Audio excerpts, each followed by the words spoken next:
Lagi bingung mau KB 1 bulan atau suntik 3 bulan? Tonton dulu video berikut ini ya.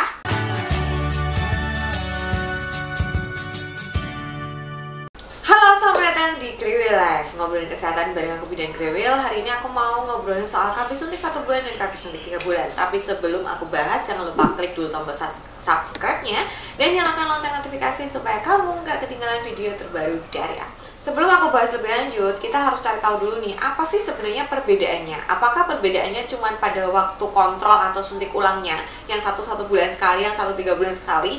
Ternyata enggak. Walaupun kedua jenis KB ini cara kerjanya hampir mirip, yaitu mencegah ovulasi atau kematangan sel telur, mengentalkan lendir pada mulut rahim sehingga sperma nggak bisa menembus, dan menipiskan dinding rahim sehingga hasil pembuahan tidak bisa nempel. Tapi kandungan dari suntikan ini itu berbeda. KB 1 bulan itu mengandung 2 jenis hormon, yaitu hormon estrogen dan progesteron. Biasanya kandungannya adalah estradiol dan medroksiprogesteron. Sedangkan KB suntik 3 bulan itu hanya mengandung hormon progesteron saja. Nah, karena kandungannya berbeda, maka efek sampingnya itu bisa juga berbeda. Biasanya efek samping pada KB 3 bulan itu kadang mempengaruhi siklus menstruasi, sehingga kadang ibunya tidak menstruasi atau kadang menstruasinya hanya flek-flek saja. Sedangkan pada KB 1 bulan itu resiko perubahan siklus menstruasinya itu lebih rendah, sehingga sebagian besar ibu yang menggunakan suntik 1 bulan itu biasanya tetap menstruasi atau minimal mengalami flek atau spotting sebelum suntik selanjutnya. Tapi ini bukan jaminan, karena kondisi hormonal setiap orang itu berbeda. Jadi bisa aja ketika seorang itu suntik 1 bulan dia tetap tidak menstruasi, dan sebaliknya suntik 3 bulan tapi dia menstruasi teratur.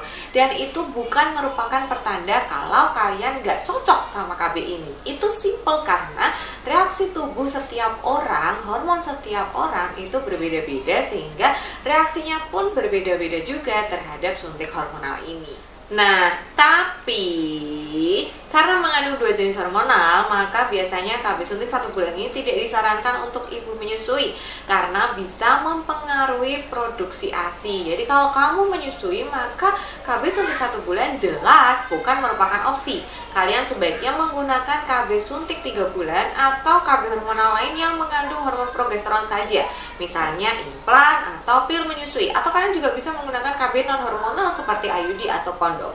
Sementara untuk efek samping sendiri, KB 1 bulan dan 3 bulan itu agak mirip gitu. Jadi mereka bisa mempengaruhi siklus menstruasi, kadang bisa menyebabkan pusing, sakit kepala, kemudian bisa juga menyebabkan perubahan berat badan walaupun tidak ekstrem ya. Jadi rata-rata kenaikannya tuh hanya sekilo setahun gitu. Kalau terlalu berlebihan, nah mungkin perlu dievaluasi nih, apakah gaya hidupnya atau apa yang mempengaruhi gitu. Karena seharusnya kalau dari KB itu kenaikan berat badannya itu tidak terlalu ekstrim. Kemudian KB hormonal itu juga bisa menyebabkan nyeri pada payudara, perubahan gairah seksual, kemudian bisa juga mempengaruhi kepadatan tulang. Tapi itu tetap setiap orang itu berbeda-beda, dan yang namanya efek samping atau resiko itu bisa terjadi, bisa tidak.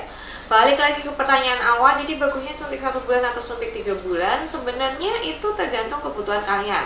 Kalau kalian menyusui, ya tentu saja sebaiknya tidak memakai suntik KB 1 bulan. Kalau kalian adalah orang yang merasa takut kalau misalnya tidak menstruasi, kemudian merasa badannya nggak enak kalau misalnya nggak menstruasi dan dalam kondisi tidak menyusui, maka tentu saja kalian bisa menggunakan KB suntik 1 bulan. Yang penting kalau misalnya KB suntik 1 bulan, karena suntiknya setiap 4 minggu sekali, ya kalian harus datang tepat waktu ya. Begitu juga yang 3 bulan, jangan sampai karena 3 bulan sekali terus jadi lupa gitu sehingga nggak suntik, atau suntiknya cuma ketika mau dipakai. Karena KB suntik, baik itu yang suntik 1 bulan maupun yang suntik 3 bulan, itu kuncinya adalah di konsistensi dan harus tepat waktu untuk suntik ulang. Kalau misalnya nggak konsisten pakainya, terus kalian suntiknya juga telat-telat terus, maka efektivitasnya jadi menurun, ada resiko kegagalan, ada resiko hamil. Dan sebaiknya baik itu KB 1 bulan maupun 3 bulan itu tidak digunakan dalam jangka waktu yang lama.